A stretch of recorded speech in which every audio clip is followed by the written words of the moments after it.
Welcome to this week in the world of wrestling. Welcome to TWitWoW, the best wrestling podcast made for wrestling fans, by wrestling fans, on the web today. I'm John, that's my cohort and commentary Ashton, and this is our Thursday night Smackdown review.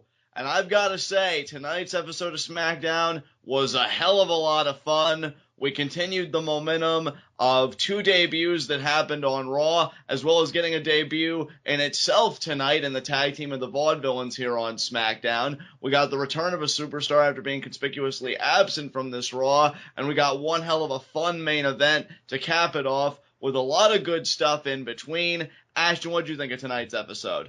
I enjoyed tonight's episode. There were obviously a few decisions that I didn't necessarily agree with, but there wasn't really anything too offensive on the show. I have to agree. You know, this episode, I'd say it was harmless, and I think it even had a bit of productivity to it with some of the stuff that we got. So really no qualms here. Let's get the ball rolling. First segment, heat of the night. My only nitpick, honestly, we did get a Golden Truth segment on this show. Yeah. I've talked about Golden Truth a million times. No need to go back and reiterate what's old. So, do you have any nitpicks or heats of the night? Oh, I don't think so. I mean, the show wasn't perfect by any means, but I don't think that there was really anything on the show that I would call a real, bad problem. Right. The number one thing that I feel like I remember writing down, and it wasn't even really a full heat of the night, or I wouldn't even say a nitpick, just something that I noticed that I wanted to bring up. I wish Simon Gotch could have gotten more time in that tag match. I agree. I feel like Simon Gotch, as somebody who's been a fan of the Vaudevillains for the longest time, as you well know, I've always believed that Simon Gotch is a bit underrated as an in-ring worker, and his style of working is just so much fun. And really, the term unorthodox really does apply to him. So I do wish he would have gotten more time as well. I can't wait to see what exactly they do, because I'll tell you, well, actually, you know what? I'll save those comments for when we actually get to the match, because it won't take too long. So let us get right into our Thursday night SmackDown review. And we open this show up with Roman Reigns. Roman Reigns, pretty much more or less a paraphrase version of his promo on Raw, says, look, I'm not a good guy. I'm not a bad guy. I'm the guy. And, I became the guy when I beat the Authority at WrestleMania. And now, to stay the guy, I'm ready for the fight, and I'm going to do what I have to do. And what I have to do is beat AJ Styles. Well, AJ's ears must have been burning, because he comes out almost immediately after that. AJ lets Roman know, you had one heck of a WrestleMania. I came out here to shake your hand, congratulate you on being the new world champion. But I had one heck of a Monday Night Raw. AJ jazzed up about being number one contender, and he more or less lets Roman know, Ashton, I'm coming for your championship, and I'm coming to win. I liked what AJ had to say here. I mean, he's never been that eloquent of a speaker, but when you let him just kind of speak in sound bites, it works out for the best. I feel like why guys like AJ can get away with talking in sound bites, despite being a babyface, especially a babyface that's positioned to compete for the major championship, is there's a likability about AJ, and I've always felt this way, even going back to his TNA days when I first discovered him. He just has this likability about him. I wouldn't necessarily call it charisma, but there's no other word that really comes to mind. He does have this charisma that doesn't really find itself in witty catchphrases or this and that, but just, the guy is phenomenal. It's a confidence that I think he has that he doesn't have to express. So I really like that. And now, Ashton, you and I had read that Roman had kind of ran down AJ, this and that, and he does give a little bit to him, but it wasn't anything. Really, this is just kind of Roman being condescending. That's the extent of it. It's not like right. He went full blown AJ Styles. Who even are you? You're nothing but a scrub that was working the indies for so many years, and the only reason you got a break is because Vince took pity on you, or anything like that. He didn't say anything like that. It was literally just, you haven't been here for very long. You've never beaten me before, and you're not going to. Exactly, and then he just leaves the ring to AJ.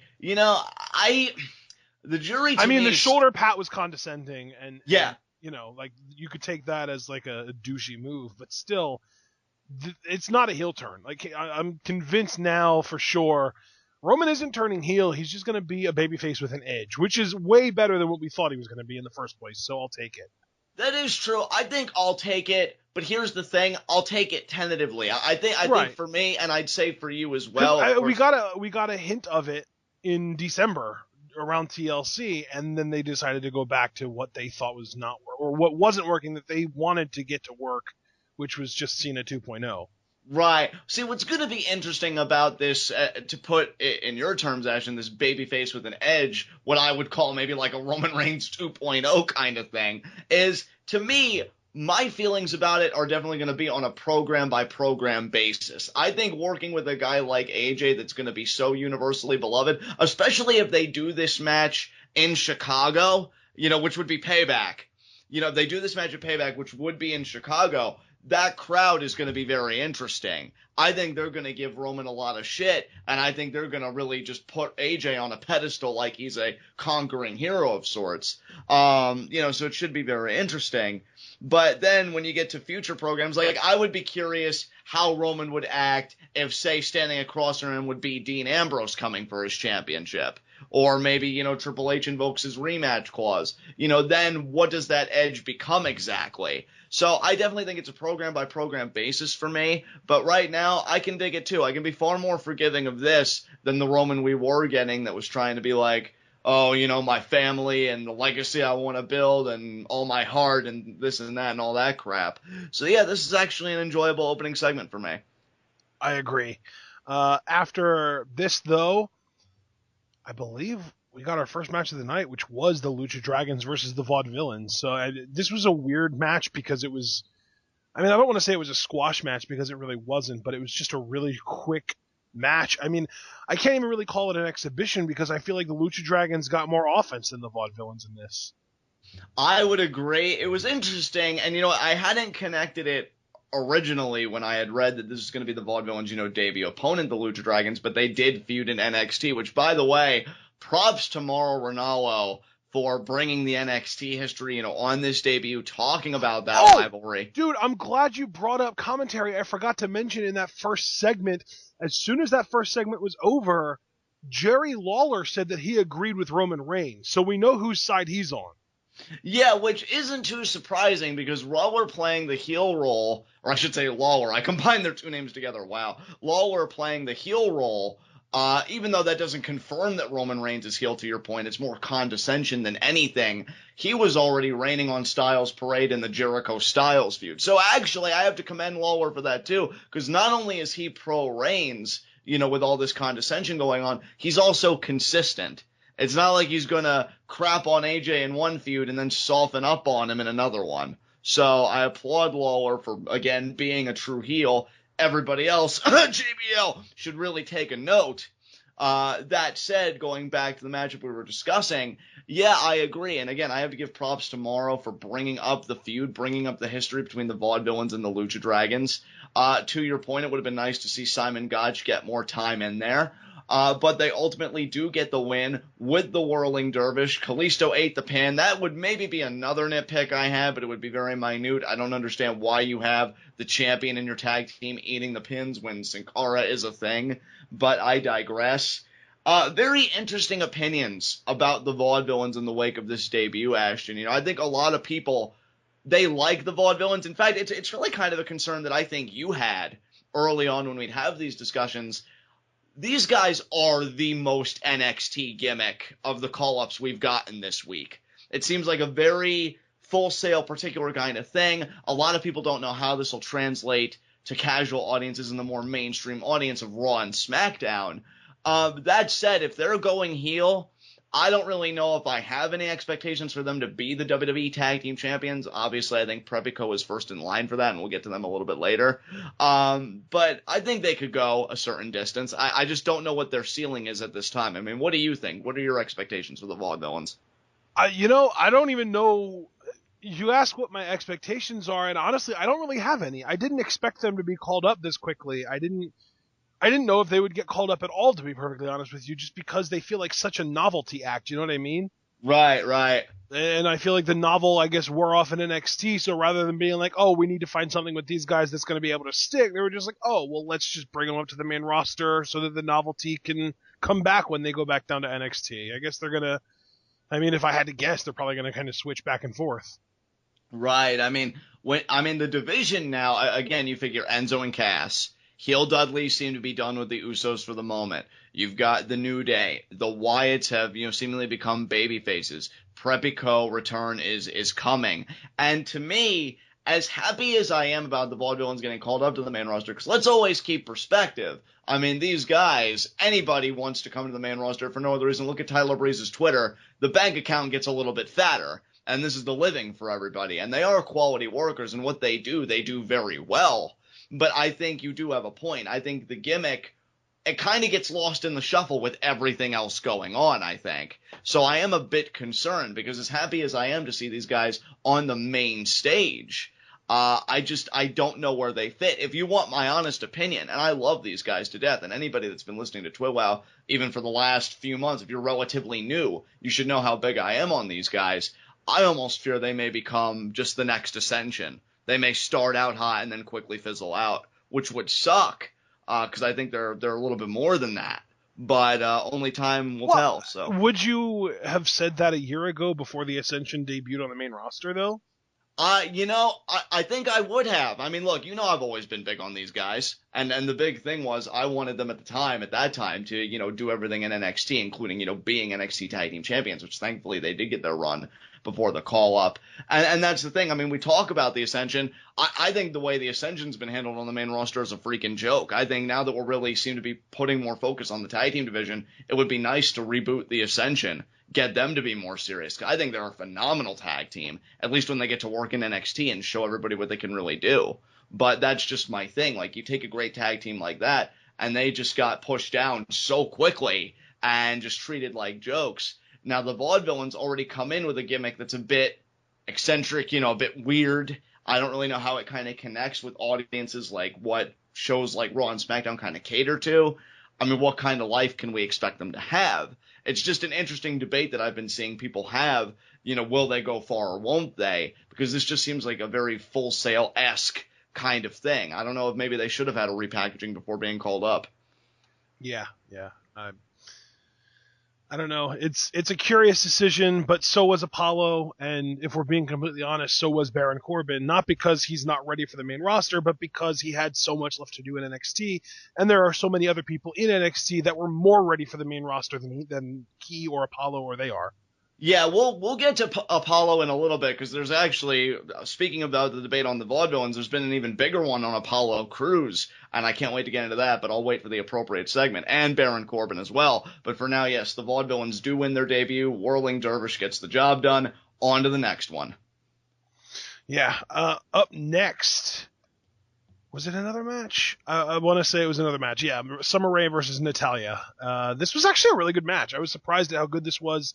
I shouldn't have been, because, I mean, I'll be the first person to admit that even though I can't stand her as an overall performer, Natalya, if she does anything really, really well, it is her in-ring work. And Summer Rae is immensely underrated in that department as well.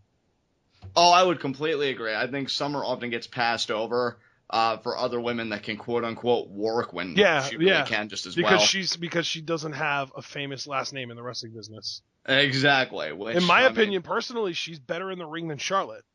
Yeah, I would agree. I mean, she hasn't put on as many great matches as Charlotte, but she hasn't been given those opportunities to work with the women that Charlotte's worked with, or to have the amount of time in matches that Charlotte's gotten either. So I don't know.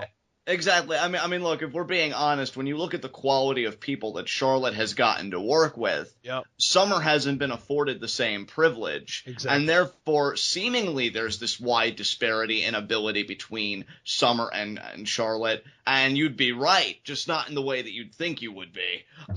So, yeah, this is a fun matchup. Charlotte was on commentary. I will say I actually kind of enjoyed her here. I think primarily because she got to play off of somebody like Jerry Lawler that's been so pro-Charlotte for so long that, she didn't have to deal with the antagonism, say, of Amara Ranallo or Byron Saxton all that much. So, yeah, it was good stuff. Natalya wins with a sharpshooter while she's looking at Charlotte.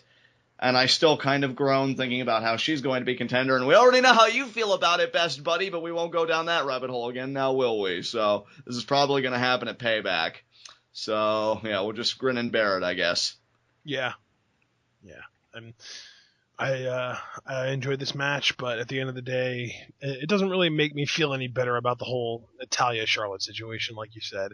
No, it really doesn't. To me, honestly, and it's a shame that the Women's Championship started out hot with that triple threat at Mania, and now already, in regards to it, its position, I'm already looking at Payback like, okay, let's get beyond Payback and let's get to Extreme Rules. Because I'm thinking that this thing, if it does go to Payback, it's just going to be a one-off, and then at Extreme Rules we'll have a new contender who really should be Sasha Banks. Right. So I'm just already thinking in regards to I'm telling you, though, dude, I was asking people today on Reddit, and I got downvoted to hell because I asked if Sasha was hurt, and if she is hurt, it would explain it. But if not, why isn't she getting any kind of anything to do? Because as of right now, the only women that are set for the Payback card are Natalya, Charlotte, Becky, and Emma. Right, which is very conspicuous to me, very suspicious that she would be left off the card, especially if she isn't injured. Again, I read a report, I'd say a few days ago, that said she was. Before we started recording, I saw the report, and it was jumping to conclusions. Basically, because she was in that really, really short match on Raw and then didn't get anything to do, and she posted a picture from a hospital, which, from what I understand, she wasn't even a patient there. It was just a picture of her standing in front of the hospital logo, and she tagged DJ Khaled in it and everything. Like, I think that the website you read was really, really reaching for headlines, basically. Well, I mean, hey, I'd rather they reach for headlines than for it to be a true headline, because the last thing we need is somebody the quality of Sasha Banks being injured. Yeah, and that's actually kind of what I was getting to. Like, I asked, why isn't she getting anything? And everyone that I saw answer said they're saving her for a SummerSlam feud with Charlotte, because SummerSlam seems to be the only stage that people think that Charlotte versus Sasha is an appropriate feud at. See, now I can commend them for that if that's true. However, I have to retort with this, especially considering a little teaser we got later in the show for a program that might be happening, which I'm super excited for. I know you are too. It's always like 3 steps forward, 5 steps back. Like, why can't you still give Sasha something in the meantime so she stays in the public eye, stays in the public consciousness of the wrestling fan? Like, oh, Sasha's on the roster. Sasha's climbing the ladder for a championship shot. Like, Paige has got nothing to do. Why not pair her and Sasha off into a matchup? Well, I think the main reason for that is I think they're both face right now. Yeah, I mean, see, it's so weird because given the one program that we're getting that's independent of the championship, we got Charlotte and Natalya, and then we've got, which I'm really excited for, Becky Lynch and Emma, which we'll get to how that came to be later. I'm wondering, it'd be cool. I mean, we got a championship. Maybe they'd want a tournament of some kind. Winner gets a shot at SummerSlam. And then you give all of these women something to do, without throwing them all together in a random tag team match like. I don't know. It sucks that Sasha has to be kind of. I think my biggest issue isn't necessarily, give Sasha something because Sasha's the best. It's, why is it that somebody who never lost the championship match is seemingly at the back of the line? And more importantly, why are we now in a place where we can only have 2 storylines going on in the women's division at any given time? Exactly. Like, why can't we have Sasha versus somebody else, Becky versus Emma, and Charlotte versus Natalya all going on at the same time? I mean, I feel like I'm trying to freaking, compromise with WWE, but when I say, like, you don't have to have all 3 storylines progress on every single show, but for them to all 3 be going on at the same time would still be nice. You could have, 2 progress on any given show and just kind of rotate which 2 get progression on each show, Yeah, I mean, I completely agree. Look, I mean, I don't know what heel they would want to put Sasha with, because, I mean, really, if you think about it, the only heels on the roster right now are Charlotte and the 5 women that repped Team Bad and Blonde at WrestleMania. Emma's taken. Summer has no credibility, especially after what happened this week. Lana isn't ready yet, and I do not want Sasha versus either member of Team Bad again. So really, what's left for Sasha to do? I guess you're right. And see, that really sucks because, as excited as I am that Becky gets something to do, especially with somebody that I don't think she's ever really worked with in Emma, That's Becky. exciting, though. That is exciting. That is exciting. And it should be happening, but it sucks that somebody, again, that didn't even really lose at Mania, in that way. I mean, Becky tapped out, as we've been saying. Right. And yet she's still more in the public view Yeah. than Sasha is. Now, granted, Sasha made quick work of Summer on Raw, and she was a part of the ceremony. So it's not like, oh, let's just drop Sasha off the face of the earth. But is she just going to be beating random opponents until SummerSlam? Because SummerSlam isn't until August. And I don't know about you, but I'm not in the mood to see Sasha just have random matches until she's finally able to claim a match. Yeah, that she dude. had forever I feel like ago. Sasha is going to be in a lot of tag team matches over the next month.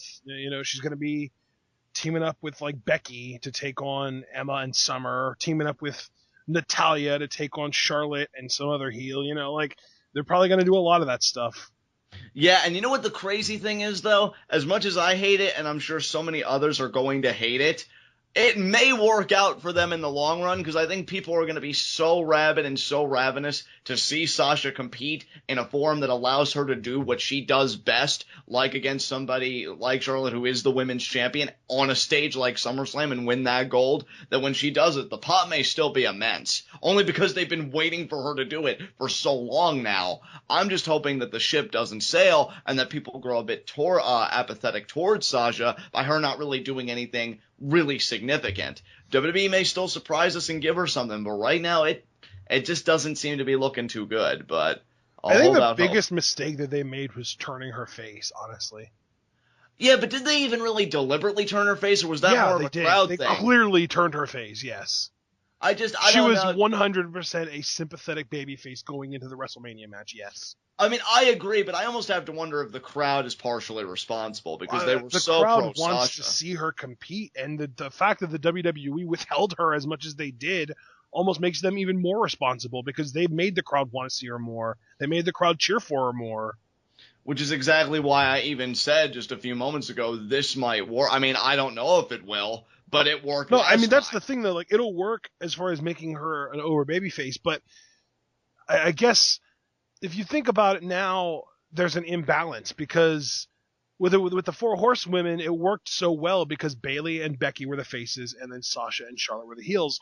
Now, 3 of your top 4 women are baby faces, and Charlotte, who is obviously a heel and a champion right now, can't sustain that many feuds at once, Right. So I just feel like they need to, maybe, you know what, maybe they'll do it with Emma, but I was going to say they need to establish another top female heel other than Charlotte. And I think Emma is a great candidate for it, but how much faith do they really have in her? We're going to find out, though, aren't we? I hope so. I mean, she is getting that one-on-one match with Becky Lynch, and I was even telling you... This is the one instance where I'm actually kind of hoping Becky loses. I mean, you keep the sympathy going for her. You can establish Emma. I think that does a lot more good than harm. I would certainly agree with you. Look, you and I were even talking before recording, and as a big-time Emma fan, I mean, one of the original members of the Emmalution, I just want this run for her to go better than the last run. And I do feel like she's ready to take that top heel spot. Because here's the thing. If WWE is committed to making Sasha a babyface and keeping her that way, I mean, it already seems to be proving itself to be a more successful project than... they're merchandising their asses off with her. They've got they're selling legit Boss rings. They're selling Sasha Banks sunglasses, T-shirts, everything. Right. And, I mean, you could see they seem to be selling pretty well. Right. So right now it's a good arrangement. But here's the problem. I don't want to see Sasha and Charlotte have this circle jerk with each other. We need other heels that are established. Right. I think that kind of comes back to a long time ago, I came up with the 4-face rule, and it kind of evolved into the 2-face per hour of television rule. But the whole kind of premise of the rule was that you need to have a smaller amount of baby faces compared to heels, so that it seems like the baby faces are outnumbered, and you have sort of a fight against the odds scenario with every baby face. You know what I mean? Exactly. But now the baby faces in the women's division are way overpowering the heels. Like, I mean, really, if you look at the top 5 women as far as credibility goes, just credibility, not even looking at like who I personally think are the most legitimate in-ring workers and stuff like that. Just looking at credibility, I won't include the Bella Twins because they're basically retired at this point. You have Charlotte, Becky, Sasha, Paige, and would you say, I don't know, who would you say would be at 5 then? Like Fox maybe? Oh, Natalya maybe? I don't know. Yeah, I'd say probably Natalya. Well, either way, Fox and Natalya are both baby faces, and so are Sasha and Becky and Paige. Out of the top 6 females, credibility-wise, 5 of them are babyface. Yeah. And the only one that's a heel is Charlotte. So basically, you're building a against all odds story for a heel champion. It makes no sense. Well, I mean, it's like you and I have talked about in the past when you talk about the ratio of heels and baby faces. A baby face is only as good as the obstacle they have to overcome.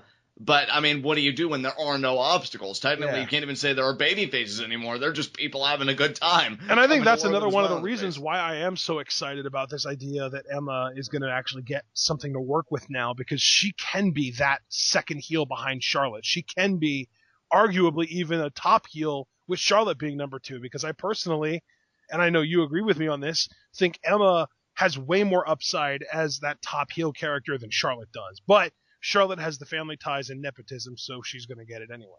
Yeah, and it's a shame that everything you say is true, the good and the bad, but that's the thing. I mean, that's why I'm hoping that Emma can come out on the winning end of this program, because look, I love Becky to death, and I do want her to be WWE Women's Champion one day. But she's the type of character that you can beat, and she can still get over. Exactly. I mean, and there's proof of it already. Like, you see a lot of people seem to be behind Becky Lynch. And my thing is, if Emma gets established, because I think we can all agree, well, maybe not all of us, but most of us can agree that the reign of Sasha Banks seems inevitable. I mean, I have been saying SummerSlam or bust that she is going to win the championship. I mean, I don't know. I think that you're definitely onto something, but I also do feel like there are a lot of people that would say the exact same thing about Becky Lynch. You know what? And you were one of them. Before WrestleMania, you thought that Becky Lynch winning was inevitable. And that's true. And yet not only was I wrong, but she was on the losing end of the decision, which is why I actually feel like the greater inevitability belongs to Sasha Banks, because she was protected. I mean, I understand that she was protected at WrestleMania, but do you know who wasn't protected at WrestleMania? Who wasn't protected at WrestleMania? The number 1 contender for the World Heavyweight Championship, AJ Styles. That is true. A lot can change in very little time in WWE. Yeah, that is very true. I mean, dude, the thing is, we'll just have to wait and see, but all I know is that when the reign of Sasha does start, if it is going to at least start out as a babyface reign, because here's another thing, too. I would not be surprised if Sasha turned mid-reign and she went back to being the heel boss. And really, I only say that because how far away could the debut of Bayley possibly be? Yeah. So that's another thing we have to think about, too. Exactly. And I was even going to bring that up, so I'm glad you did. Yeah, and, but for the moment, though, a Sasha-Emma feud would be excellent to kickstart that title reign once Charlotte got her rematch out of the way, and I think we could really put those pieces together if Emma goes over Becky Lynch. So you see the division with the introduction of this title, and Emma and Becky doing their thing and everything going on. There's legitimate possibility here. You've just got to arrange the pieces the right way, and there are still so many more pieces that you're not using, again, people like Paige and, talent like that. I don't know. I still have hope this division can be something, but WWE's got to have that same hope and that same willingness. But we'll see if it ever comes to light here. So with that said, we can move on. All right. Up next, we had the Intercontinental Championship match between The Miz and Zack Ryder. I thought this was really well done. The Maryse came out and she did an intro for The Miz. She introduced herself, said that you should already know who she is, and then introduces her husband, The Miz. And great way to get even more heat on The Miz. Honestly, and this is a controversial statement. I'm not going to even try and argue with that. I think that The Miz would be a better World Heavyweight Champion right now than he was when he won it in 2000, whenever, 11 or 12. I agree with you wholeheartedly. I think Miz has really come into his own as a heel. And especially now that he's got that added, basically a heater in his arsenal. Like, there's so much that they could do with him as that top heel guy. Basically, Ric Flair style, have him be just this super cowardly heel he loses every match except for the title matches, which he only wins because he cheats. It would basically be the same as his run as world champ, but you wouldn't have John Cena breathing down his neck and Alex Riley by his side looking like a moron trying to help him. Exactly. I think Miz, he's finally, figured it out. I know there were a lot of, and I wouldn't even still say that I'm a Miz fan, but I appreciate his work far more in 2016 than I did in 2011 when he was having his run. Even before that, when he seemed like his stock was on the rise to that point in the main event. This was a good match. And that's the thing. Like I even said in our big, WrestleMania and post-WrestleMania Raw review, our formal breakdown of both shows, Ryder's a good worker. This isn't going to be me laughing at his expense, at least not yet anyway. Give it a few minutes. He can work a good match, and he put on a fun match with The Miz. And what I liked about this, see, here's the thing. People can maybe groan with who the title ends up with sometimes, but I think the common thing is whether you give Miz the belt, whether you give Kevin Owens the belt, and those are two completely different names there. If you give them time to tell a story and put on a good match, interest in the Intercontinental Championship will come naturally. And I really liked how this match was booked. You had Zack Ryder as the babyface with a sense of urgency, which was quite evident with all the near falls he got in like the first 3 minutes of the match. Like he was just going for cover after cover. One point he did like a jackknife cover. He just tried to pin Miz because, hey, I just lost my title after 24 hours after winning it. I want it back. And you have Miz, with Maurice at ringside and everything. He goaded Ryder into that championship match, and now he's trying to keep it. You had Ryder do a really cool spot at one point, doing a drop kick off the apron onto Miz. I thought that was really well done. And a broski put on the outside even later in the match. Yep. You had Miz do his signature offense, but then the cool thing for Miz at least came, at least to me, came in the finish when Maurice undoes the turnbuckle.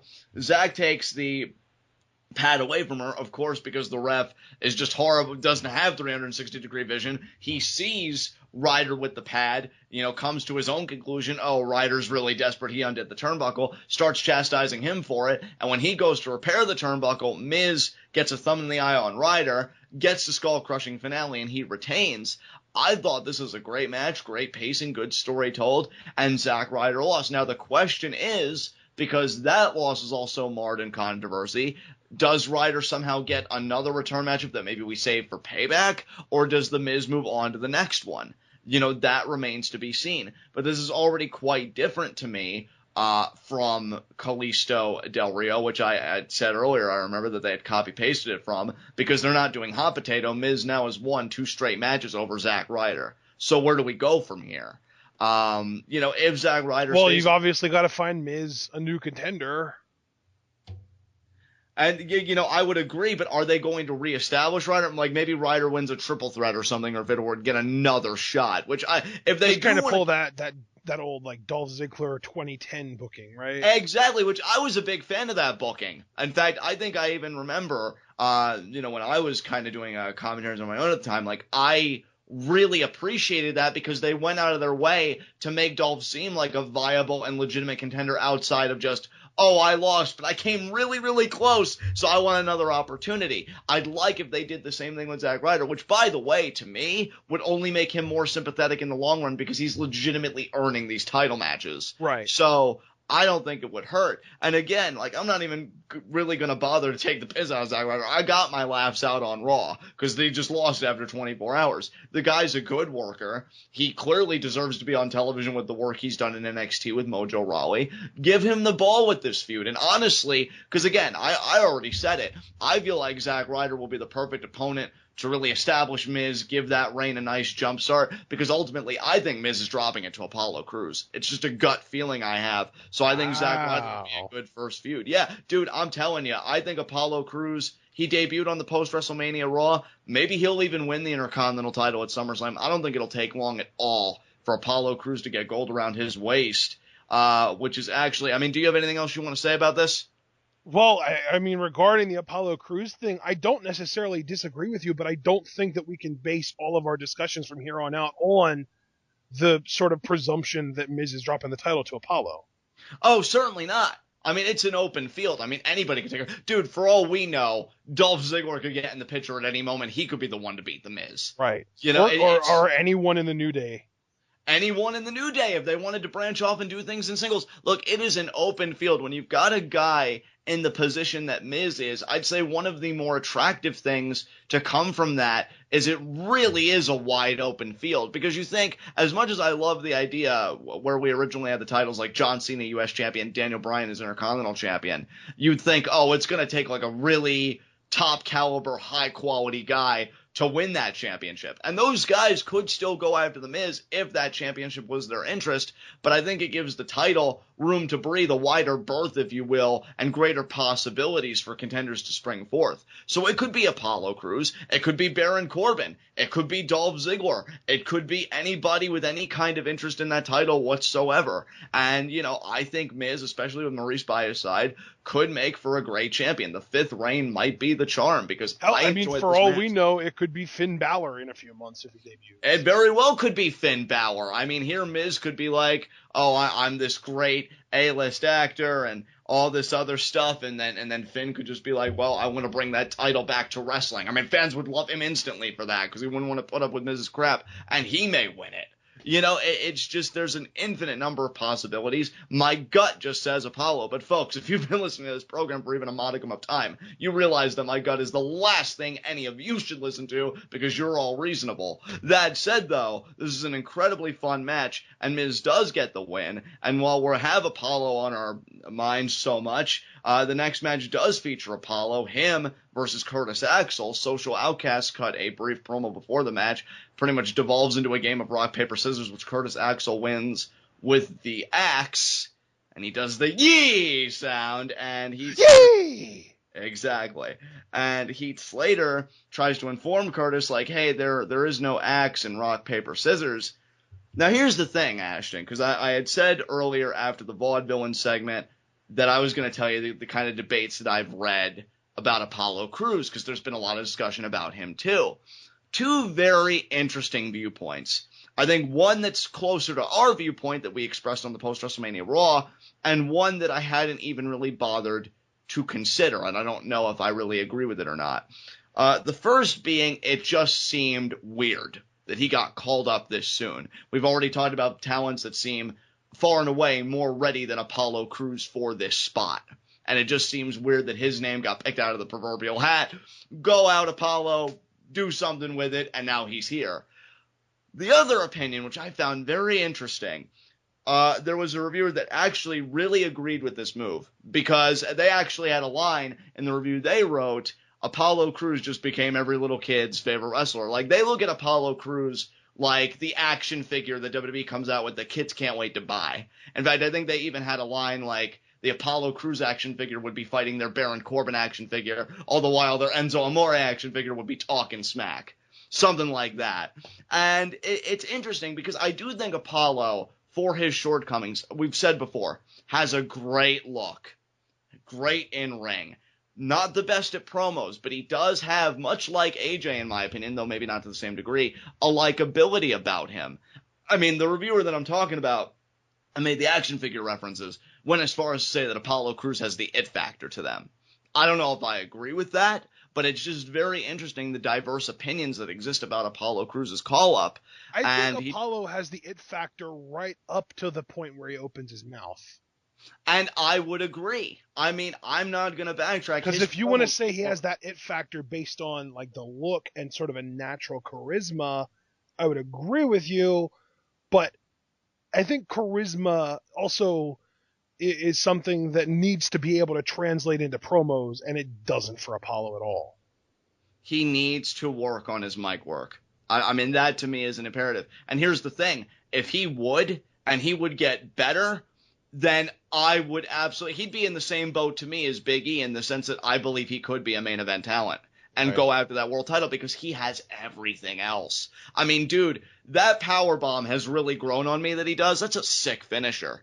That's a finisher that I think a crowd can really pop for when it really gets established. Like, you see him setting up for it. You know it's the end. Kind of like Batista's powerbomb, if I'm being honest.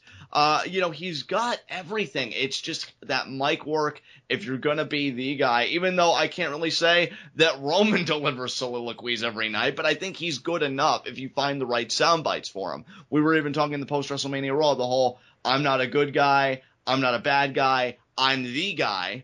That's great. And you run with that, and you could tell that Roman's running with that, and I think it's got a lot of life to it. Apollo needs something like that. I'm not expecting him to cut in monologues 20 minutes. I mean, God, I don't think anybody would even want that. But you need to be able to talk, Yeah, I think the closest thing he has at this point is the Apollo Nation. I think that's a really cool concept that he should be able to run with. Yeah, I mean, commentary, it was like, cruise on cruise control.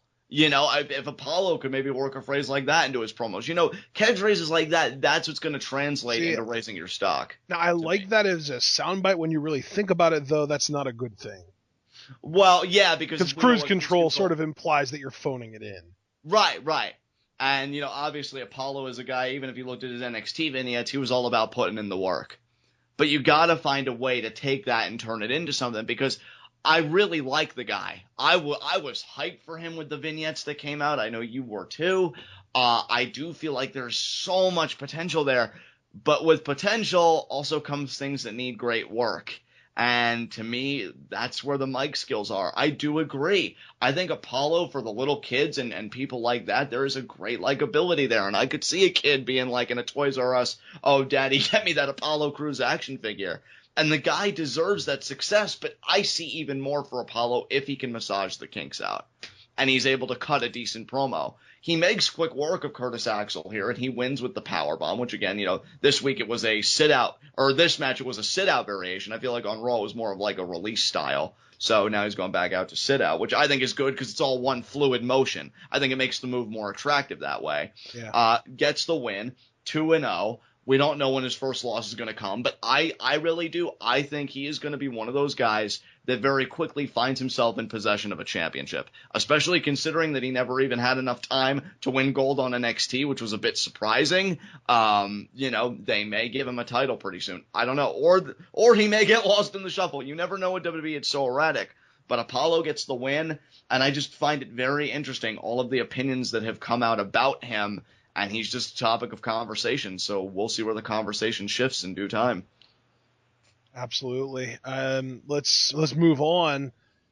Up next, speaking of talking and promos, Baron Corbin cuts a promo, and maybe he was more ready to get called up than even we realized, us even being Baron Corbin fans, because this promo was really good.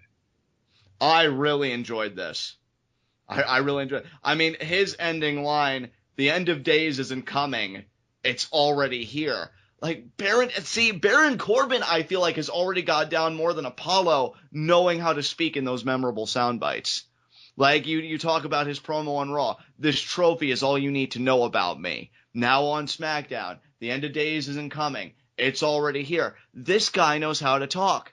And it's so funny because I think when people think about good talking and good promo ability, they probably think about a guy like The Rock or Mick Foley, but you don't need to be a Rock or a Mick Foley or to be more contemporary, a CM Punk, to be a good promoist. There are different types of promoists, and I feel like Baron Corbin, speaking in just these kind of almost threatening sound bites, definitely these very imposing sound bites, because you look at the guy, you look at who's talking, and you're just like, oh, I believe everything that a guy like Baron Corbin says. When he tells me the end of days, and you're not going to let him know otherwise. Exactly. And that's just it, Ashton. He has such a look about him and a presence, and that's the word here. He has such a presence that when he can look at me full on and say, the end of days is already here, I'm like, okay, I already got my shelter built. I ain't even trying to start nothing. So, that's just it. Yeah. I felt like this is quality work. Again, I think Dolph being the first feud is very smart. And Baron Corbin's another one that I'm him and Apollo, man, I think they're going to be on very different trajectories. But Baron's one that I just can't scratch the feeling he may do something that before year's end, definitely. Either a program with Cena or maybe even something beyond that, which I guess the only thing, quote unquote, above Cena would be the world title picture. I just see Baron kind of exploding this year. Because when you win the Andre the Giant Memorial Battle Royal and then you destroy Dolph Ziggler the night after, even though you didn't win, I think they do want to make Baron seem like a threat. I don't know. So it's going to be very interesting to see how far he goes. But yeah, the guy can talk. And I hope more people grow to recognize that. And I hope he keeps delivering because it's just great stuff. Yeah. Yeah. I'm really happy about Baron Corbin. I did mention earlier that there were other people that I kind of wish would have gotten called up before Baron, but I think that's really more. I just wanted him to win the NXT title at some point than anything, because I don't know, man. I feel like he's on the main roster now, but I also feel like even though he is on the main roster and he is tall, I can't help but have this gut feeling that he's going to end up getting booked basically somewhere between Neville and Kevin Owens. Like, I don't think he's ever going to have, and I shouldn't say never, but I don't think that he's really going to have, for the most part, any kind of main event level success like he did, I think, in NXT. I don't think that he's really going to get that sort of prominent position, almost like what Bray Wyatt has, where even though he doesn't win titles, he's still featured prominently. I just feel like he's going to get lost in the shuffle with the Owens and Zigglers and Nevilles and Mizes of the world, and I didn't want that for him. I didn't want that for him either. Again, it's so funny because I look at so many NXT talents and I see such promise and potential in them, but then they get to the main roster and it's not that I was wrong. It's just that the booking doesn't take them far enough and the writing doesn't take them far enough. Yeah. That's the thing.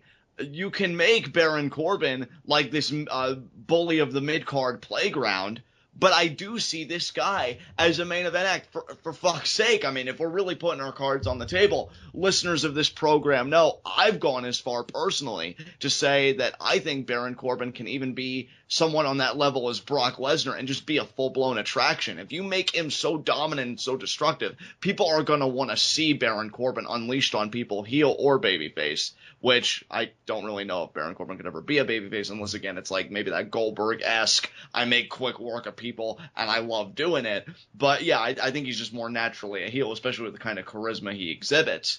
I think he can be a main event talent. Absolutely. It's just, will the booking take him there? Because I said, I think even on the first episode, you are what your book. That was one of the most original sound bites from me. We'll see what Baron Corbin really is as far as the main roster is concerned in due time. I just hope it's something good. Exactly. I agree. Let's move on. Up next was a Becky Lynch interview with Renee Young. She's been trying to find some humor, and people say that, some of our jokes aren't very funny, but that she has herself in stitches because she actually had 7 stitches on her eye. But seriously, though, she says that Sunday was the most brutal match of her life. She gave it all, and that she's never going to forget why she's here. Now she has the scars to prove why she's here, and that she's fighting for the women's championship, and that it's worth putting her body on the line. She's going to find a way back to the title picture, and she explains why she had to leave the ring on Monday when Charlotte kind of made the whole thing about herself, and that she needs to pay Charlotte back for the black eye. And then Emma shows up, and John, I'm going to let you take it from here, brother. Yeah, Emma shows up, and what I love about this half of the segment, there's some real bite to Emma's portion of the promo here. Because she says, Becky, I really can't wrap around my mind how you and I started in the same place. I got here before you did, and yet I've never been handed the opportunities that you were.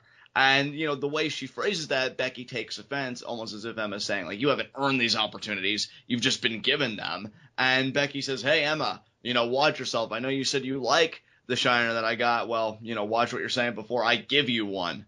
And then Emma more or less is saying, well, we'll see. Just I'll keep an eye out. I'll keep an eye. Oh, my God, all this wordplay in this promo. This is like, if you are a fan of puns, this is your dream feud. Absolutely. And Which makes it my dream feud. There you go. And I mean, when you consider the women involved, just amazing. Exactly. But I mean, you got to admit, Ashton, what I love about this and what I love about heels like Emma, and I feel like there was one other heel, I believe it may have been Kevin Owens in his feud with John Cena. I love when there's legitimate truth to a promo, even if it belongs to a heel, and you'd think a heelish characteristic would be embellishment, straight up lying, things like that. There really wasn't here. I mean, yes, there is a clear envy and jealousy on the part of Emma to Becky Lynch, but she did get up there first. She never even got close to the Divas Championship at the time. Hell, the big thing she did was being paired up with Santino, which I won't afford that any more comment, but it is what it is. Meanwhile, Becky had what many people were calling at the time that it happened, one of the greatest debuts that Raw has ever done, especially for three individuals, that being Charlotte, Sasha, and Becky. Yeah. And that's the thing. Worlds apart are Emma and Becky, which is exactly what makes this feud so attractive, because it's exactly what made the Emma and Bayley feud on NXT so attractive. Bayley was wondering, what had happened to Emma. You don't want to play with your bubble machine. You're not dancing. What is it? And Emma, just being honest about her career, I got called up. It didn't work out. I'm angry about that. And again, like, even if you want to go outside of kayfabe, clearly everybody wants to be called up if for no other reason. Look at Tyler Breeze. Very happy with his position right now. And we'll get to him actually in a few moments. But, Emma, it didn't work out. And she's angry about it. And I think she looks at Becky, and that anger takes on a whole new manifestation, because even though Emma has been called back up now and things seemingly are going better. I mean, she got to work the WrestleMania kickoff. She worked a good portion of that match. She looked great doing it and all this other stuff. She still hasn't gotten championship opportunities like Becky's been given. Hell, if you even want to look at the NXT Women's Championship, Becky had that clinic with Sasha Banks. And, Emma was doing all this quality heel work on NXT. Never really got close. Instead, she got beat down by Asuka. So, Emma's got a lot of resentment. And I feel like Becky, though, at the same time, yes, she's gotten all these opportunities, but only because she's worked for them, and she's a great performer and a great worker, and people, really like her. She has that work ethic. So it doesn't illegitimize everything that Becky Lynch has gotten on the main roster, because she's earned it. It just shows that, yeah, Emma actually has a very legitimate qualm of her own being on the main roster, and I can't wait for this feud either. I think it's telling a far more poignant story than, of course, the writers will give it credit for. They'll try and make it seem more petty, and I know commentators will probably jump right on that, but I think there's a really great dimension of this feud here. Yeah, I agree. I'm really, really hoping that they give this match and this feud some real time, some real air time on television, some real ring time at the pay-per-view. I'm just, this right now, just based on everything that's going on in the WWE, this is the feud that I am the most interested in. That is a huge compliment to these two women. And I think actually we should end on that note, because I echo your sentiments, so let's move on. Well, up next was fifth match of the night, Dean Ambrose versus Tyler Breeze, basically a squash match. Yeah, he demolished Tyler here. Seemed like there was a little bit of oomph in Dean's offense tonight. Maybe he was still a bit miffed coming up short at WrestleMania. We could have used that aggression a little while ago, when you lost at Roadblock. And when you lost at Fastlane before that, but who am I to judge? I wonder if Tyler would have hit him with a supermodel kick or a beauty shot if Dean would have been pinned by that, because he's that one pump chump. Yeah, that's right. One shot Dean Ambrose. But unfortunately, Tyler didn't get the opportunity, which actually, in its own way, makes it even funnier, because we'll never know. Yeah, I mean, you could say that Dean won this match because he was really aggressive, and there's certainly some truth to that. But what if he only won because he didn't allow Tyler to get his shit in? The world may never know. But yeah, Dean gets the win, and I will say I like this transitional effect we get here, because as Dean's going up the ramp, Chris Jericho's music hits, they make eye contact, and yeah, from what I'm understanding, Ashton, this is going to be a match at Roadblock, Chris Jericho versus Dean Ambrose. So, what do you think about that? Oh, man. It really feels like a relegation, doesn't it? It does. I don't know, man. I mean, I wish I could even say, oh, there's no doubt in my mind that Dean's coming out on top with this feud, but I can't say that, because WWE seems to think with guys like Bray and Dean that you can just beat them and beat them and beat them, and they can talk their ways out of it, and they never lose credibility, but they both have very little credibility. Well, the way I like to think about it, you look at the word credibility, credit's a part of that word. Everybody eventually exhausts their credit. Credibility is no different. You've got to protect these guys, and you've always got to make them look good as best as you can. Not saying they can never take a loss, because that's absurd. You can look good taking a loss. But what protection did they give Dean Ambrose against a guy like Brock Lesnar, or even Roadblock before that? Oh, he looked tough, and he kept asking for more. Well, hell, so did Roman Reigns against Brock Lesnar. I think that only goes so far, though. I think certain people, when in their reviews of the match, had it right. Brock should have at least tasted some barbed wire. Dean should have brought the fight more to Brock Lesnar while also asking for more of what he was having inflicted upon him. Gee, WWE, did you ever think you could do both? Dude, it's so hilarious to me that is your complaint, because my biggest complaint isn't, oh, Dean didn't get to use any of his neat weapons that he got on the build-up. My biggest complaint is he didn't kick out of anything. Yeah, and that's it, like, too. To me, you don't need to build Dean by showing that he's a violent psychopath, but you need to show that he's tough, and they have not done that.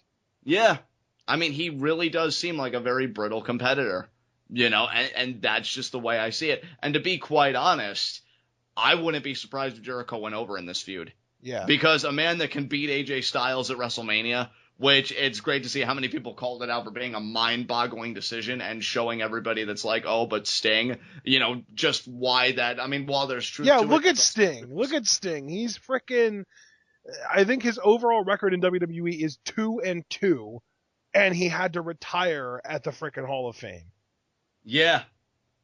So, now I'm far more sympathetic. I already was sympathetic to Sting's reluctance to come to WWE, and then seeing how it all turned out. Like, if you look at AJ Styles losing to Jericho in his first WrestleMania and say, oh, but look, they did it with Sting too, and you say that in an optimistic tone, you might be stupid. Yeah, just might be. Or at the very least, ignorant. Yes. But I mean, I do think that Jericho might go over Ambrose. Yeah. Well, because they want to build him for the Nakamura match in June or July, whenever it is. Yeah. Which, I mean, I love Shinsuke, and it's great that WWE, I guess, thinks so highly of him, because I would only assume they need to go over with Jericho after already beating Styles at WrestleMania and presumably Ambrose at Payback. So if you're a Nakamura fan, that's great. It just sucks that WWE is like, okay, we have to incinerate everybody else's credibility just so we could preserve and perpetuate the credibility of this one performer, even if it is Shinsuke fucking Nakamura, which is a big deal. But, it just sucks that Ambrose has to pay the price, and AJ's first WrestleMania appearance had to pay the price. But, we made AJ recover, winning 24 hours later. Oh, 50-50 booking. When are you going to learn you build no one? So if they haven't learned by now, they never will. You're right. Because this injury crisis should have been the thing that snapped them back into reality, but it hasn't. Yeah, it really hasn't. And with Cesaro already back, other returns are going to follow. And the biggest thing that probably should make me angrier than it does, probably because I have no anger left to give, at least for the moment, is that they won't have learned a single thing. It's just really mind-boggling. But, so we get Jericho making the entrance. We know that the main event's upcoming. So, Ashton, what's next up here?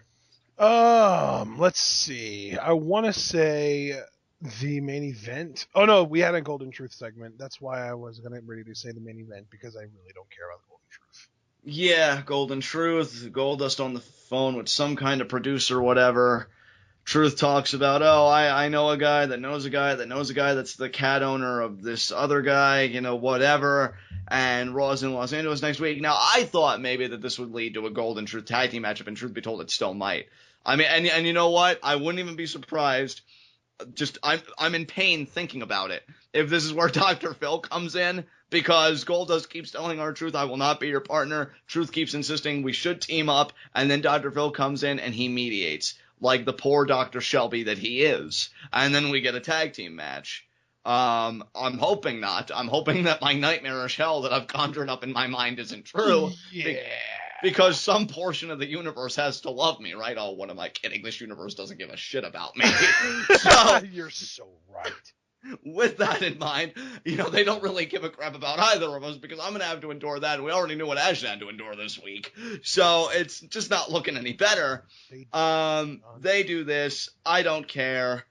I mean, my God, I'm so over Golden Truth. I mean, I thought it would be like a cool idea, like, again, because the tag team division needed something. We have got the Vaudevillains now. Babyface New Day still killing it. Wyatt's their face. The tag team division looks real right now. It does. Preppy Co. return imminent, which I did love their vignette tonight. And you could tell that they're heel because they said that our country smells bad. And in response, I was like, you're right. And then I just moved on with my life. So, yeah. I mean, have you ever taken a single step in Philadelphia? Because, yeah. I love how it was preceded by you actually taking a whiff. That's just too perfect. Is that what that sounded like? It did. It sounded like you were just sniffing the air like, yeah, that's putrid. But I live like less than an hour away from Philly, and I used to go to Temple games all the time, and I mean, it's not horrible in the city where the stadium is, but the drive, kind of the outskirts of Philly, not so great. So what you're saying is Prepico isn't wrong. I didn't think that was really up for interpretation. Yeah, that's exactly what I'm saying. Yeah, there we go. So, Golden Truth really doesn't seem to be a necessity at this point. I love what the WWE is doing right now with their tag division. Granted, obviously I wish Jordan and Gable would get called up. Those guys are so beyond ready. Like, the fact that the Vaudevillains got called up and not Jordan and Gable, it's exclusively because of what's happening on NXT and not what would be best for the main roster, because Jordan and Gable are so much better for the main roster right now than the Vaudevillains. I have to agree. But in NXT, the Vaudevillains had nothing left to do. They had just turned heel. They were in a little bit of a losing streak. And, of course, we have the fact that Jordan and Gable are now the tag team champs. Yeah, they are. American Alpha, baby! They are so good, though. I mean, when they get called up to the main roster, whoever the WWE tag team champions are, which I'm looking for those belts to get replaced next, because everybody just calls them the copper pennies, but regardless, they better watch themselves, because American Alpha, I could see that being another just skyrocket kind of thing. Don't even try and act like they don't look like copper pennies. They do. Indeed. They even have the big head on them, like Abraham Lincoln. Yeah, buddy. So, after this, though, I mean, speaking of tag team wrestling, we get to our tag team main event. Cesaro and AJ Styles, who, by the way, Cesaro did that tearaway suit entrance again. I'm actually thinking that's going to be a regular thing, don't you? Yeah, dude, I think it is, because they're kind of using that as sort of like a Superman adjacent, because he's the Swiss Superman. Yeah, I love it. Such a better transition than Clark Kent into his superhero gear. Because at least Cesaro doesn't need a phone booth, you mark. Yeah, and Jerry Lawler, I think it was either Lawler or Ronaldo that said that. He said, he does that faster than Superman ever could. Exactly. Or no, it was Lawler, and he said Clark Kent, not Superman. He said he does that quicker than Clark Kent ever could. Thank goodness Jerry Lawler also didn't say Superman. He would have made that connection and ruined his secret identity. But yeah, dude, just the tag team division. Just going back to that, I actually have a list here of all of the relevant tag teams going on right now. Are you ready for this? Yeah. Well, we know New Day, probably the best part of WWE in general. The Dudley Boys, who are, a little bit past their prime, but still a good heel team to kind of elevate younger babyface teams. Lucha Dragons, enough said. Enzo and Cass just debuted. The Usos are still around as much as I dislike them. League of Nations are also still around as much as we both dislike them. The Wyatts are still a tag team if you look at, maybe Rowan and Strowman, or maybe even Wyatt could get involved. Primo and Epico we know now. The Vaudevillains are now here. The Social Outcasts are still a thing. And even though they're not really relevant, that they still do exist, the Ascension's still a thing. My God, it actually sounds like a legitimate division. And, quite nice. And then they're trying to shove down the Golden Truth down our throats. Welp. Yep. So let's talk about the sixth match tonight, the main events, Jericho, Owens, Styles, Cesaro. I thought this was a lot of fun. I mean, it's just great seeing Cesaro back doing what he does best, and that's being a wrestler, baby. Oh my God, he lit everybody up in this thing. He looked really strong in this match to me. In fact, to a point, I'd almost say he looks stronger than AJ, which is only perturbing in the fact that AJ is the number one contender for the WWE World Heavyweight Championship. He was just uppercutting everybody. I liked it how at one point Kevin Owens tried restraining Cesaro, and when Jericho tried to get a shot in, Cesaro blocked it, and he still uppercutted Jericho and elbowed Owens, and he made the escape. Like, Cesaro was just a beast tonight. He also had another great moment towards the tail end of the match where he followed Jericho through, and he uppercutted him so hard he went over the security barricade. So, yeah, welcome back, Cesaro, if I hadn't said enough already on our Raw Live reactions. AJ also looked good, though. He got his stuff in, had a nice exchange with Owens, because we know they've been working with each other a lot lately. And it seemed like Kevin Owens was going to get the upper hand like the glorious human being that he is. When it happened, Sami Zayn came out noticeably with his arm taped up. I guess the arm that he, quote-unquote, hurt going through the table. Don't worry, folks, he's not legitimately injured. He distracted Kevin Owens because he still hasn't grasped the concept of minding his own business and not getting involved in anyone else's. AJ gets the roll-up of death, and Kevin Owens, because he was so overwhelmed by Sami's appearance, and he remembered at that exact moment that he may have forgotten to pack his son's lunch, ended up getting pinned for 3 seconds. AJ and Cesaro win. The segment actually becomes a bit more comedic if only you know the history of these two guys, because what does Kevin Owens proceed to do? Fists. You even said, I think, with Sami Zayn's main roster debut, coming back from the injury, it's like Peter and the Giant Chicken, and that's exactly what it feels like, because these guys just go to violence so quick. Yep. It's like 0 to 100 miles per hour in no time flat. Mm-hmm. And, Sami... it's funny, because last night I was talking about how Mil Muerte seeing Phoenix is like a bull seeing red. Well, I think that Kevin Owens and Sami Zayn are both bulls, and they're both covered in ketchup. Yeah. And it seemed like a pretty even exchange until Kevin Owens being superior in every way. And I say every way to your chuckles. He shoves Sami Zayn into the steel steps, and then he's just lying there in agony like the pathetic dog that he is. Tell me, Ashton, how does it feel knowing that I'm actually this close to declaring Zack Ryder as above Sami Zayn? In fact, they should probably be a team together because they're both failures.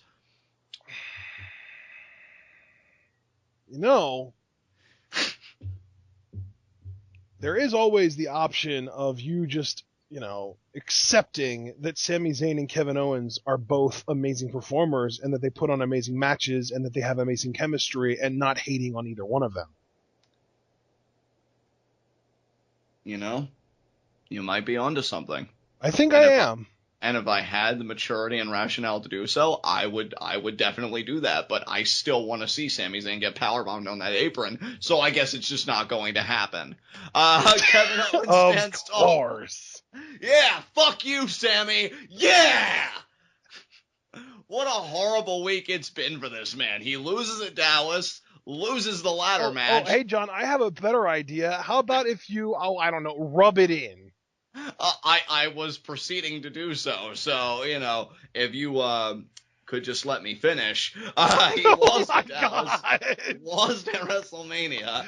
Didn't even get to compete in the Fatal 4-Way because he got powerbombed through a table on Raw. So I guess Kevin Owens is a Dudley Boys fan confirmed. Then on sassy. And then on SmackDown, he's just with his broken ass limp arm, which is just hilarious to look at. I'm gonna do something. I'm gonna stand up for myself. Kevin doesn't bully me. And then he cost him the match. Yeah, I'm proud of myself. I'm proud of myself. I cost Kevin Owens a match. And then because he realizes that Kevin Owens' arms actually both function while Sami Zayn's busy being a quasi-Zach Gowen. And then he eats the steel steps like the pathetic pile of shit that he is. Grow up, Sami. You don't belong here. Kevin Owens for life because he's a father! Damn it! Do you feel better? I do. I feel fantastic, I'm glad that we can move on from this now. And indeed we can. Move on to our next segment. I swear, dude, you do a Kevin Owens and or Sami Zayn rant every single night now. Well, because he just gets to me, okay? Until Sami Zayn can leave Kevin Owens alone, I can't get over it. It's just unbelievable. Why? Every time he has to stick his nose at Kevin Owens' business. Kevin Owens is the victim. At least if you could admit that every once in a while, maybe it would be easier. Can I ask you a question? You're going to anyway, so why not? How long back does your memory go? I'd say, to Kevin Owens' debut. Okay. Yeah. So you remember then that on literally night 1, Kevin Owens ruined Sami Zayn's championship celebration. Not true. Yes, True. They were true. working their way up the ramp after the celebration had concluded. He let him have his moment. He even hugged him. And then he decided, well, there are a few seconds left in the show, so let me make a statement. It's called sharing the moment, It's Ashton. called stealing the spotlight, John. Sharing the moment, Ashton. Okay, fine. I don't agree with you, but I will even grant you that. What is your defense for Kevin Owens powerbombing the shit out of Sami Zayn and injuring his shoulder, putting him out for almost a year? That's more money for him and his family. I mean, you've listened to me That, long enough. that doesn't justify him putting Sami Zayn's career in danger. I think it does. It just edges it out slightly. No, it doesn't. So, yeah, it does. Oh my God, you are so insufferable when you Concede! Be less insufferable. Never! Now, let's move on. High spots and low shots. Oh, God, I'm so tempted to... Oh, God, what do I do? Yes. What do I do? Are you sucking in air? What are you doing over there? Maybe you a calm little. down. Oh, my God, you calm down over there. What do I do? Oh, my God, I've given 2 glorious options. Fine. My low shot, Zack Ryder. Good choice. Don't you tell me what it was. Well, Zack you didn't Ryder. really have the opportunity. I mean, you tried to do that on Monday too, but I kind of convinced you otherwise. Oh, right. So, but I mean, here at least he lost his return match. Exactly. So he has no gold. I mean, granted, that other person I really reveled in it, but Zack Ryder, I mean, you failed again. I mean, when are you just gonna retire? So Zack Ryder's my low shot. Who's your low shot? Kevin Owens, because he got pinned again.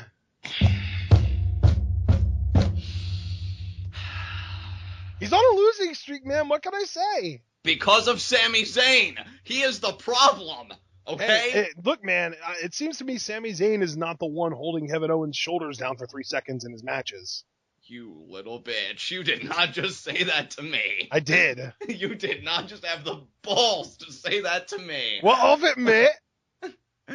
Oh, my God. You know what? I'm going to move on because I'm the professional in the group. And I'm going to... Sure. Can't even do it with a straight face. My high spot, in all seriousness, my high spot.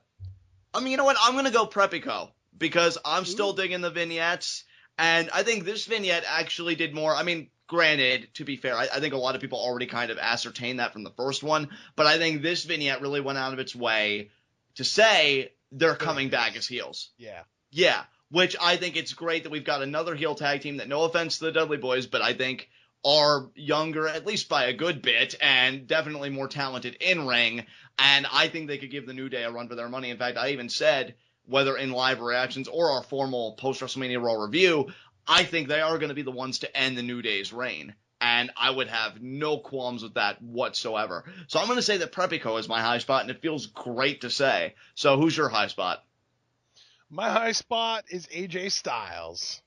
Good choice. Good choice. Because he pinned Kevin Owens.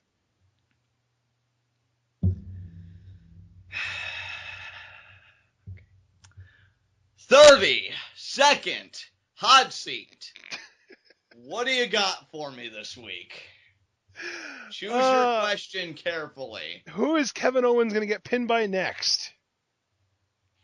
Actually, no. That's the perfect question because I've got a very honest answer for you. Oh, okay. My 30-second hot seat question.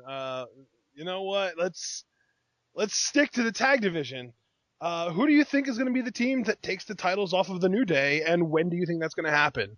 You have 30 seconds, and your time starts now.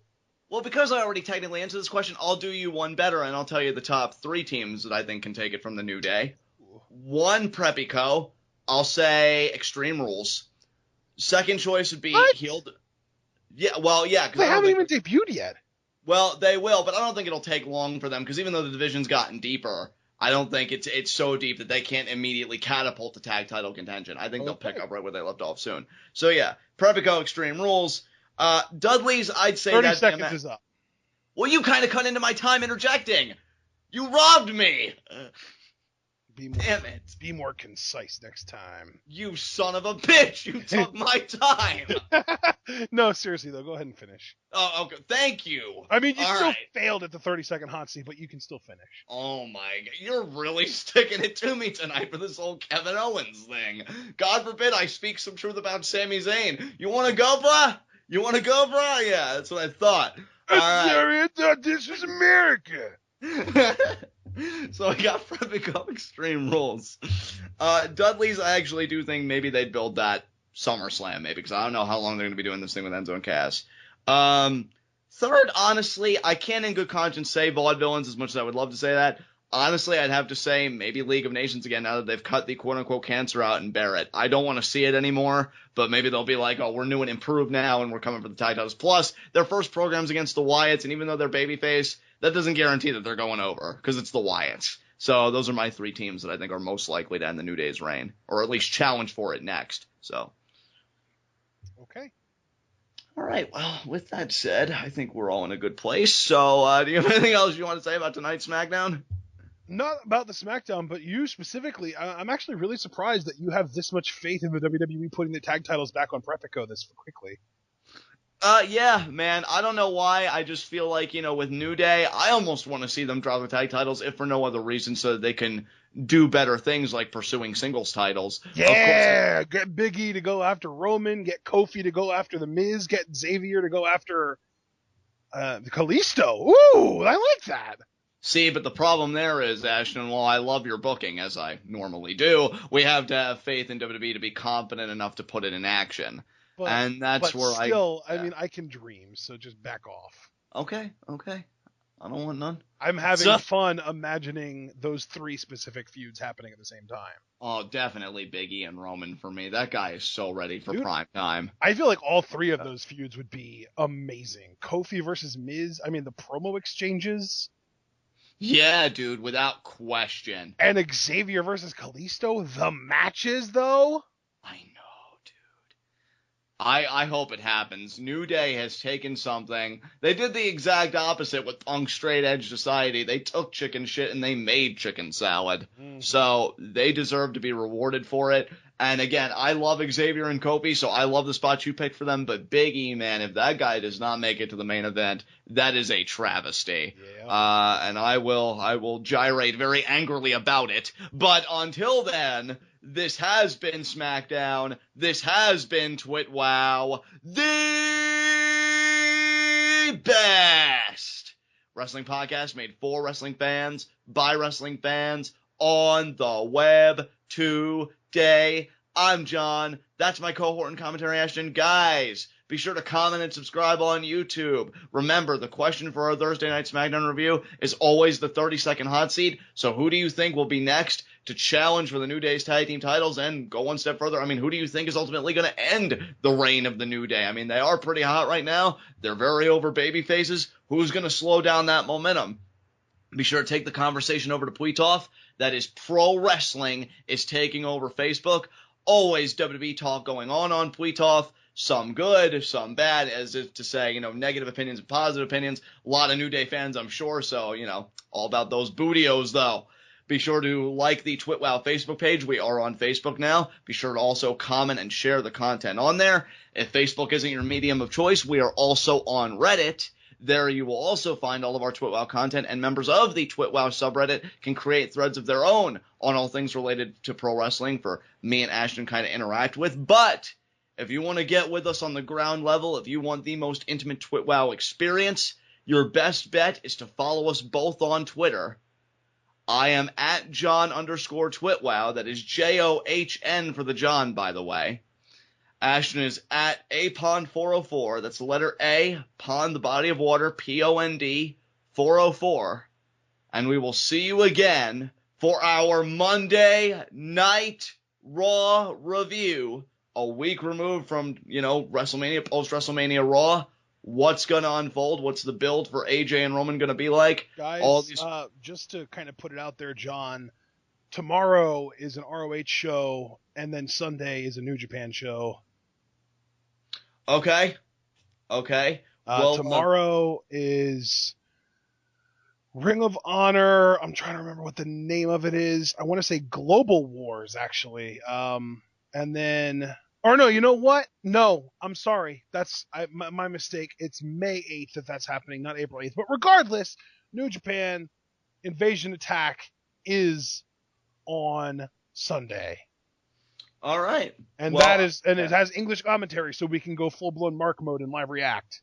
That sounds like fun. All right, guys, we'll see if we can put it together. You maybe. And now, what's the name of the New Japan show? Invasion Attack. It's their second biggest show. Well, not their second biggest. It's their second big show of the year. Like, the first big show of the year is the January 4th Dome show, Wrestle Kingdom, and then Invasion Attack, and then Dominion, and then G1, and then King of Pro Wrestling, I think, is the last big one of the year. All right, guys, we'll keep your eyes and ears out for Invasion Attack live reactions on Sunday. Hopefully we can get those to you. And then, of course, again, our Monday Night Raw review. All those questions, AJ, Roman, will Triple H appear, all that stuff may potentially be answered, and you can get your best coverage of all of that here on TwitWoW. Till then, guys, tune in and peace out.